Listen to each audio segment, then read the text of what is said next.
ठाणे शहरात विकासकामांच्या नावाखाली सर्वसामान्य करदात्या ठाणेकर नागरिकांची होणारी कुचंबणा, मेट्रो कामातील दिरंगाई, रस्त्यावरील खड्डे आणि त्यातून निर्माण होणारी प्रचंड वाहतूक कोंडी यामुळे ठाणेकर जनता गेल्या काही वर्षांपासून सातत्याने त्रास सहन करीत आहे।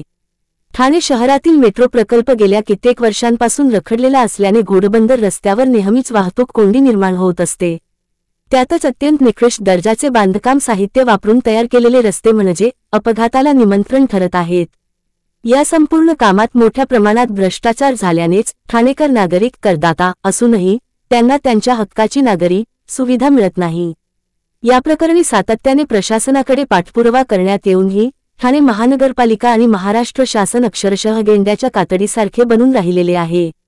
याचा निषेध करण्यासाठी ठाणे काँग्रेसच्या वतीने जिल्हाध्यक्ष विक्रांत चव्हाण यांच्या नेतृत्वाखाली शुक्रवार जून 27 रोजी घोडबंदर येथील आनंदनगर नाका कासारवडवली येथे एकदिवसीय लक्षवेधी आंदोलन करण्यात आले।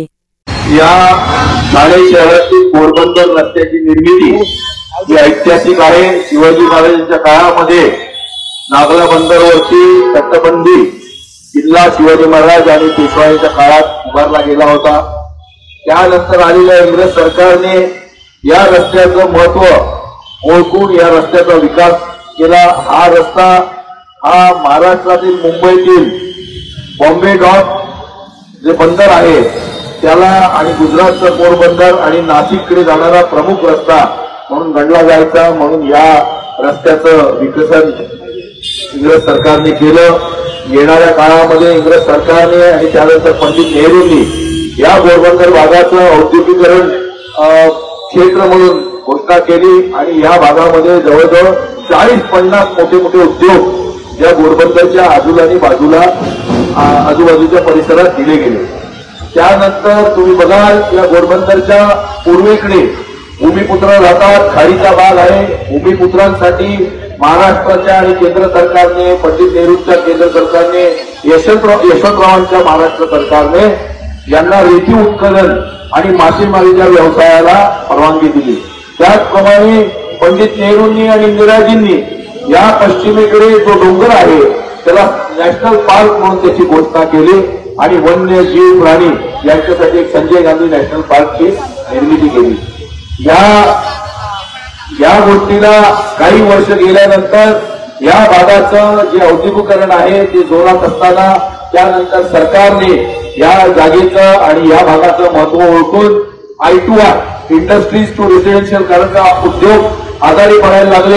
या भागाची वर्दळ वाढायला लागली आणि उद्योगांना दुसरी जागा वाड्याला D2 करून इथल्या औद्योगिकरणाचं रहिवास रूपांतर करण्यात आलं, I2R करण्यात आलं आणि मग मोठ्या व्यावसायिकांनी इथल्या इमारती इथल्या जागा घेतल्या, कंपन्या विकत घेतल्या। चार भूमिपुत्रांनी स्वतःची डेव्हलपमेंट सुरू केली, काही जमिनी दिल्या आणि आज तुम्ही बघाल तर लाखोच्या संख्येने या घोडबंदर भागाचा विकास आणि या घोडबंदर भागामध्ये जास्त राहिले। नवीन ठाणे म्हणजे बोरिवलीकडनं येणारं ठाणं, गुजरातकडनं येणारं ठाणं, नाशिककडनं येणारं ठाणं आणि ठाण्यातून येणारं ठाणं या घोडबंदर भागात विसावलेलं आहे।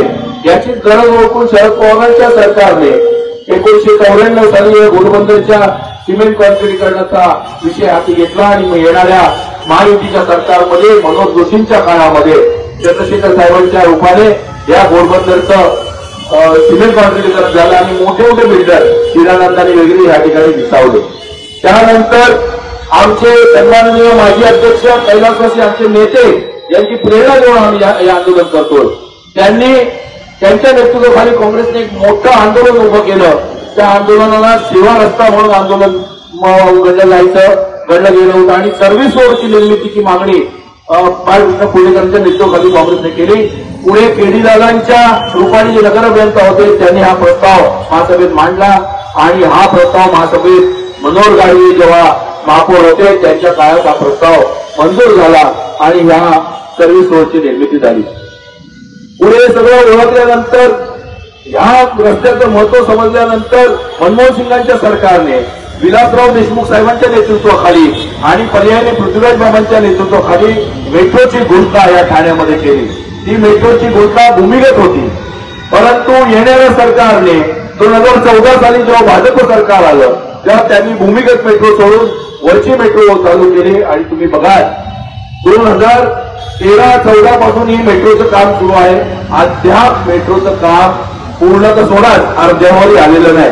यांचं स्वतःचं कचखाऊ धोरण, या ठाणे महानगरपालिकेचं कचखाऊ धोरण, या ठाणे महानगरपालिकेचं असलेलं दुर्लक्ष आणि या सरकारने ठेकेदारांच्या मर्जीने केलेलं हे काम जे दिलं होतं ते पहिलं अनिल अंबानीला दिलं होतं. अनिल अंबानी हा डबखाईला आलेला होता, त्यामुळे हे काम रखडलेलं होतं. तुम्ही या कामाचं बघाल, ज्यावेळेस आरे राजेंनी घोषणा केली होती की आनंदनगर चेकनाक्यापासून घोडबंदर पर्यंत ट्रेन दिली जाईल, महासभेत घोषणा केली होती, त्यावेळेस या प्रताप सरनाईकांनी जे इथले आमदार आहेत, मंत्री आहेत, ते म्हणाले होते मुंगेरीलालचे स्वप्ने. मुंगेरीलालचे स्वप्ने म्हणजे कधी न पूर्ण होणारे स्वप्ने.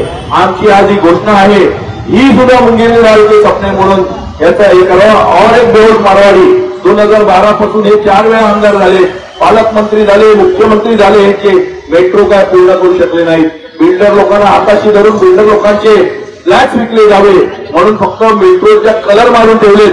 मेट्रोचे गर्डर्स नाहीत, मेट्रोचे पिलर्स नाहीत, मेट्रोची कारशेड नाही, मेट्रोचे रेल्वे स्टेशन नाहीत आणि लोक तात्काळ बसलेत. रस्त्यांची अवस्था बघा. या रस्त्यांसाठी मध्यंतरी मुख्यमंत्र्यांनी 6,000-6,500 कोटी ठाण्याला आणले, परंतु तुम्ही बघाल त्याच्यामध्ये टेंडरमध्ये भ्रष्टाचार झाला आणि माननीय सर्वोच्च न्यायालयाने यांचे टेंडर रद्द केले, LNTला दिलं. त्यामुळे इथे तुम्ही बघाल या घोडबंदर रस्त्यावरील जे खड्डे पडलेले आहेत, या सेवा रस्त्यावरतील जे खड्डे पडलेले आहेत, लोकांना जीव मुठीत घेऊन चालावा लागतो. 2012 पासून 2025 पर्यंत हजारो लोकांचे जीव या घोडबंदर रस्त्यावर अपघातात दरम्यान गेलेले आहेत आणि त्यामुळे या सर्व बाबीचा तुम्ही बघाल, वाहतूक पोलिसांचं कंबरडं मोडतं, अवजड वाहनं या मेट्रो ह्या घोडबंदर रस्त्याला पर्यायी रस्ता केलेला नाही. अजून पुढचं पाऊल आम्ही रस्त्यावरती उतरणार. अधिवेशनाच्या काळामध्ये आम्ही आझाद मैदानावर जाऊन बसणार, वेळ पडल्यास आम्ही टीआय करणार.